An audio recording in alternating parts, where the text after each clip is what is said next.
Hello everyone. 6 नवंबर 2024 बुधवार का दिन आप सबों का स्वागत। इक्विटी अपडेट के इस वीडियो में हम लोग आज एक नए आईपीओ के बारे में बात कर रहे हैं जो कि है Niva Bupa health insurance company limited. इसका जो आईपीओ है 7 नवंबर को लाइव होगा और इसकी क्लोजिंग जो है वो 11 नवंबर को होगी। इसका प्राइस बैंड अगर आप देखें तो 70 से 74 रुपए के बीच का होगा। 70 रुपीज़ से 74 रुपीज़ का इसका प्राइस बैंड होगा, यानी अपर प्राइस बैंड अगर आप देखेंगे तो 74 रुपीज़ आपको देखने को मिलेगा। एक लॉट में 200 शेयर्स होंगे और एक लॉट की कीमत जो आपको देखने को मिलेगी वो 14,800 रुपीज़ आपको देखने को मिलेगी।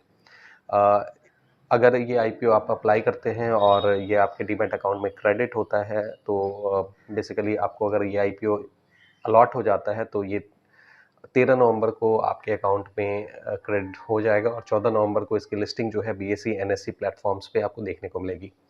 नीवा बुपा जो है ये आईपीओ की मदद से 2200 करोड़ जो है रेज करने जा रहे हैं और इसमें से अगर आप देखेंगे तो 800 करोड़ जो है वो फ्रेश इशू है, बाकी 1400 करोड़ जो है वो ऑफर फॉर सेल के लिए है। फ्रेश इशू का मतलब ये हो गया कि 800 करोड़ यहाँ से जो रेज किए जाएंगे वो बेसिकली कंपनी के ग्रोथ के लिए यूज़ किए जाएंगे, जबकि 1400 करोड़ जो यहाँ पे ऑफर फॉर सेल में रेज किया जा रहा है वो वहाँ पे इंडिविजुअल जो बेसिकली जो एग्जिस्टिंग इन्वेस्टर्स हैं वो अपने स्टेक जो है सेल आउट कर रहे हैं और वहाँ से जो है अमाउंट उनके इंडिविजुअल अकाउंट में ये जाएगा 1400 करोड़ जो है। बाकी अगर हम नीवा बुपा कंपनी के डेटा पे अगर फोकस करें तो इसका मार्केट कैप 13,000 करोड़ के आसपास का है।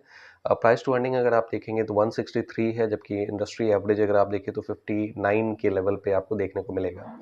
सो इस हिसाब से प्राइस टू अर्निंग के बेसिस पे अगर आप देखेंगे तो वैल्यूएशन वाइज ये महंगा शेयर आपको दिखेगा। आरओसी आरओई के लेवल भी बहुत इंप्रेसिव नहीं है। आरओसी का लेवल 4.85% का है, आरओई का लेवल 5.69% का आपको देखने को मिल रहा है। हालांकि अगर आप इसके सेल्स ग्रोथ को देखें तो पिछले 3 साल का एवरेज सेल्स ग्रोथ आपको 42-43% के लगभग का आपको देखने को मिलेगा। It's a quite impressive one. अगर आप देखें तो सेल्स ग्रोथ जो है इसका मतलब कि इन्होंने मार्केट काफ़ी तेज़ी से ये कैप्चर करने में लगे हुए हैं और वैसे भी ये 13,000 करोड़ की ये कंपनी है, बहुत बड़ी कंपनी ये नहीं है मार्केट कैप वाइज के हिसाब से मैं कह रहा हूँ। हालांकि नाम जो है ये काफ़ी बड़ा नाम है नीवा बुपा। सो ये इसका सिस्टम है। हालांकि ग्रे मार्केट प्रीमियम की अगर आप बात करें तो ये फिलहाल कोई भी प्रीमियम एंजॉय नहीं कर रहा है। प्रीमियम इसका जीरो आपको देखने को मिलेगा। ग्रे मार्केट प्रीमियम की बात हो रही है। हालांकि ग्रे मार्केट प्रीमियम बहुत हद तक मैनिपुलेटेड भी हो सकता है, लेकिन बहुत हद तक हमें एक ब्रॉडर आइडिया जरूर ग्रे मार्केट प्रीमियम से मिल जाता है। सो डेटा के हिसाब से अगर हम देखें तो बहुत स्ट्रॉन्ग डेटा ये प्रेजेंट नहीं कर रहा है कंपनी के स्ट्रेंथ के हिसाब से अगर हम देखें। हालांकि मीडियम टू लॉन्ग टर्म के हिसाब से जहाँ पे हेल्थ इंश्योरेंस सेक्टर जो है अभी ग्रोइंग है, धीरे धीरे इसका पेनिट्रेशन जो है बढ़ रहा है लोगों के बीच में। सो इस हिसाब से medium to long long term में इसमें ग्रोथ ठीक ठाक देखने को मिल सकता है। जस्ट एक संभावना की बात हो रही है। सो यहाँ आप अपना डिसीजन स्वयं बनाएं कि आपको इसमें अप्लाई करना है या नहीं। फिलहाल इसमें कोई भी ग्रे मार्केट प्रीमियम ये एंजॉय नहीं कर रहा है, यानी लिस्टिंग के साथ में गेन के चांसेस फिलहाल नहीं दिख रहे हैं। हालांकि विद टाइम जो होता है इसमें थोड़े बहुत मॉडिफिकेशंस में भी देखने को मिले। इसके अलावा पिछले वीडियो में हमने 3 आईपीओस के बारे में डिटेल डिस्कशन किया था। एक तो सेजेलिटी इंडिया आईपीओ था, दूसरा एक्मी सोलर आईपीओ था और तीसरा जो था वो आपका स्विगी का आईपीओ था। फिलहाल सेजेलिटी इंडिया में एक अ, कल जो है उसका आईपीओ ओपन हुआ था। सब्सक्रिप्शन स्टेटस के हिसाब से अगर आप देखेंगे तो 22% वो इशू फर्स्ट डे जो है सब्सक्राइब हुआ है। सो हालांकि सेजेलिटी इंडिया में भी अगर आप देखेंगे तो इन तीनों आईपीओ में भी बहुत ब्लॉकबस्टर नंबर्स या कंपनी के डेटा के हिसाब से बहुत स्ट्रॉन्ग डेटा इनमें नहीं देखने को मिला था।